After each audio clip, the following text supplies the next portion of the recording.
Salut tout le monde, j'espère que vous allez super bien. Ben moi ça va, je vais très bien. Donc bienvenue sur ma chaîne. Et si vous n'êtes pas abonné, vous savez ce qu'il vous reste à faire. Mettez pause à la vidéo, puis cliquez sur abonner et ensuite cliquez sur la cloche de notification. Comme ça vous serez au courant quand je publierai une nouvelle vidéo.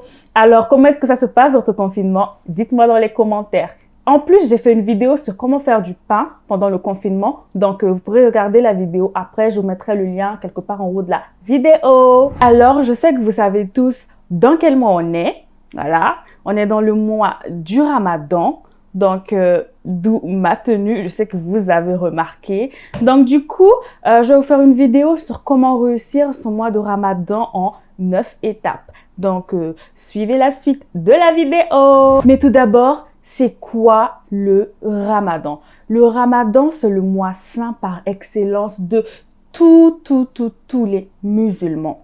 C'est également un mois de jeûne.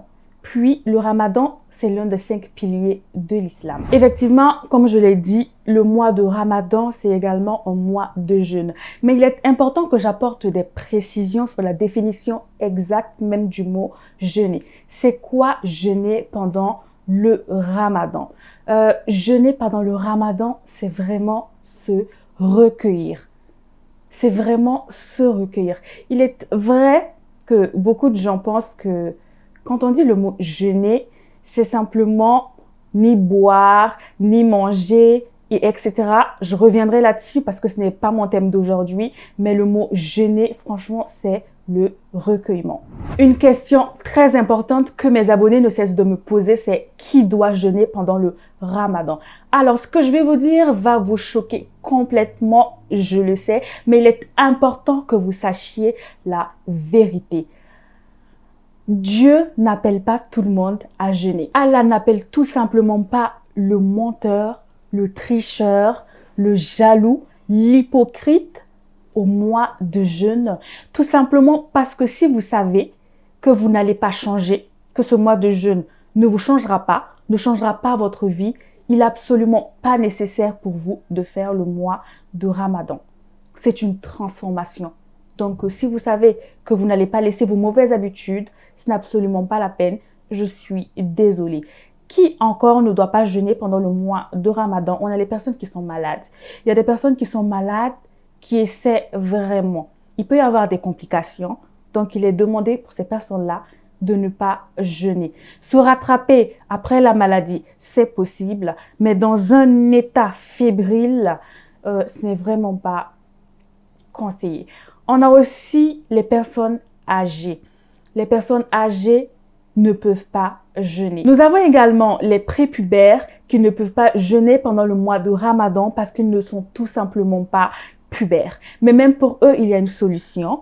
J'en reparlerai dans un autre thème parce que ce n'est absolument pas mon thème d'aujourd'hui. Donc, vous conviendrez avec moi que ceux qui peuvent jeûner pendant le mois de Ramadan sont des personnes qui ne sont pas malades, sont des personnes qui ne sont pas très âgées et des personnes qui sont matures et pubères. Donc, nous allons passer aux 9 étapes pour réussir ce mois de Ramadan. Étape 1, prendre l'intention.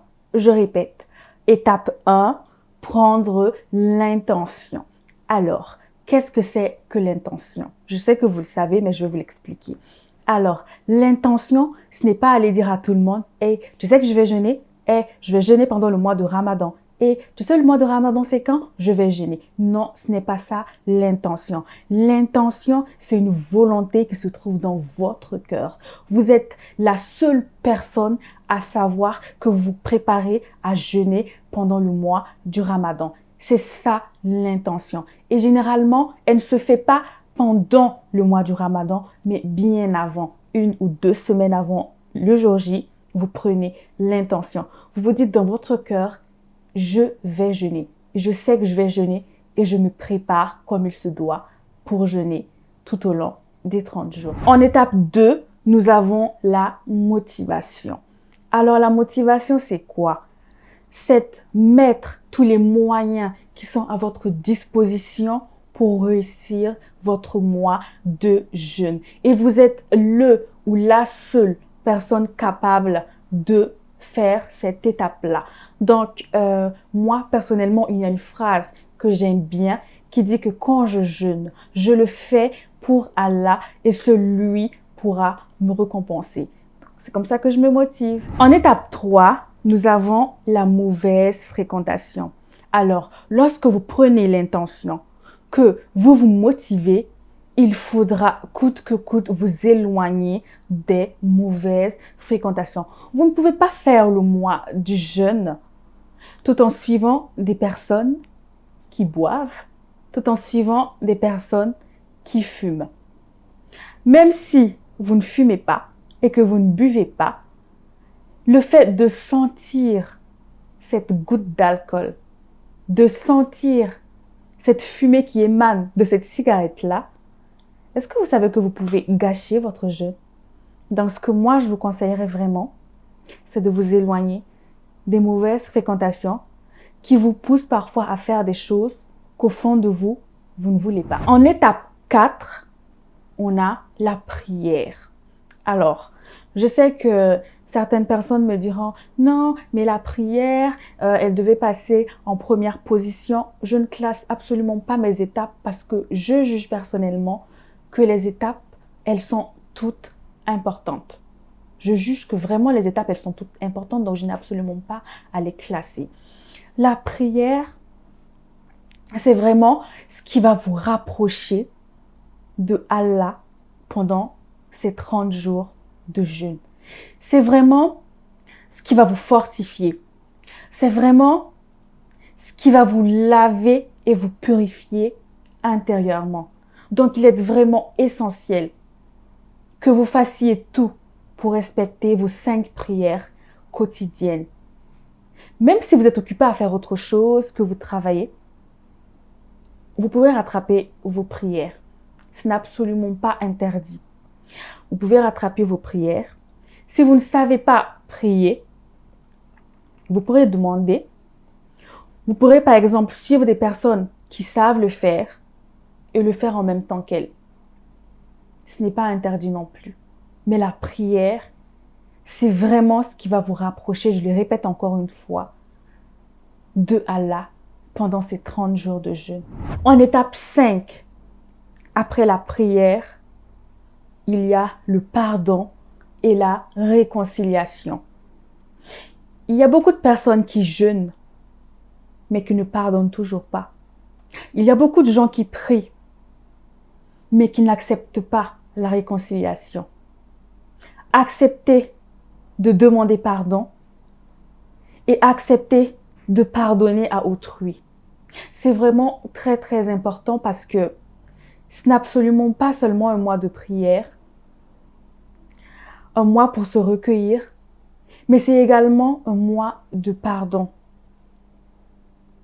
Il est important que vous vous réconciliez avec vos êtres chers. Il est important que vous vous réconciliez avec votre famille, vos enfants, votre femme, votre mari, vos voisins, vos collègues. Ne mettez vraiment pas cette étape-là de côté. J'insiste encore là-dessus parce que il y a beaucoup de gens qui ont de la rancœur dans leur cœur. Il y a beaucoup de gens à qui on a fait du mal et qui ont eux-mêmes du mal à tirer un trait sur le passé. Et moi, ce que je vais vous demander, c'est que chaque fois que vous allez prier, chaque fois que vous allez accomplir vos 5 prières quotidiennes, que vous demandiez à Dieu de vous aider à demander pardon et de demander à Dieu de vous aider à pardonner. Faites-le. Vous vous sentirez paisible, vous vous sentirez vraiment apaisé et lavé de tout ce mal ou de toute cette tristesse qui vous ronge à l'intérieur. Donc vraiment cette étape-là, je vous incite vraiment à ne absolument pas la négliger parce qu'elle est très très importante. Donc en étape 6, nous avons l'aumône. Alors j'ai vraiment pas assez de mots pour vous dire quelle est la place de l'aumône pendant le mois du Ramadan. Et même pas pendant le mois du Ramadan. Vous avez le devoir de faire l'aumône chaque fois que vous en avez l'occasion. Mais vraiment, l'aumône pendant le mois de Ramadan, c'est vraiment quelque chose de grand. Parce que le Ramadan, c'est aussi un mois de fraternité et un mois de solidarité. Ne donnez pas plus que ce que vous en avez. Donnez ce que vous en avez. Il y a ces personnes-là qui n'ont absolument pas le pain quotidien. Il y a ces personnes-là qui aimeraient jeûner, mais qui n'ont pas ce repas-là, qui n'ont pas le repas de l'aube. C'est vraiment difficile pour eux.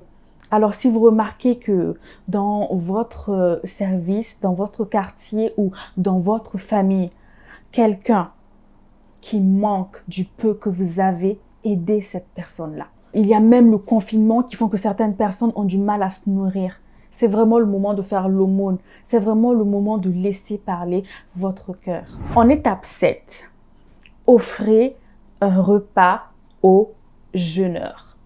Donc, les gens vont me dire, tu as déjà énoncé cette étape en disant qu'il fallait qu'on fasse l'aumône. Je vais m'expliquer. Il y a des personnes qui ne peuvent pas jeûner parce qu'elles sont malades, elles prennent des médicaments. Ces personnes-là, par exemple, si vous habitez avec des personnes qui font le mois de Ramadan, ce que vous pouvez faire, c'est que vous pouvez les offrir un repas. C'est-à-dire que prenez la décision. Dites-vous, je sais que je ne jeûne pas, mais ce que je vais faire, je vais offrir un repas aux jeûneurs les matins, à l'aube, et le soir après le coucher du soleil, c'est-à-dire à la rupture du jeûne. Prenez l'initiative de cuisiner pour ces personnes-là. Prenez l'initiative de faciliter leur mois de jeûne. C'est vraiment important.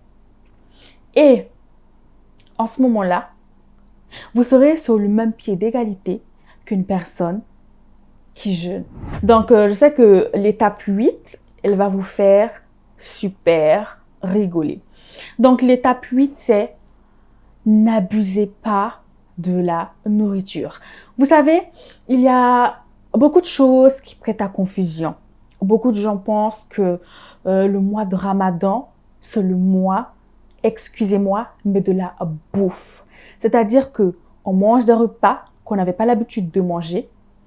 On se gave de nourriture à chaque rupture, mais ce n'est vraiment pas le cas. C'est même une erreur à ne pas faire. Jeûner, ça ne veut pas dire se remplir l'estomac à la rupture. Non. Parce que ce que vous faites en ce moment, c'est que vous cultivez la gourmandise. Ce n'est absolument pas l'objectif.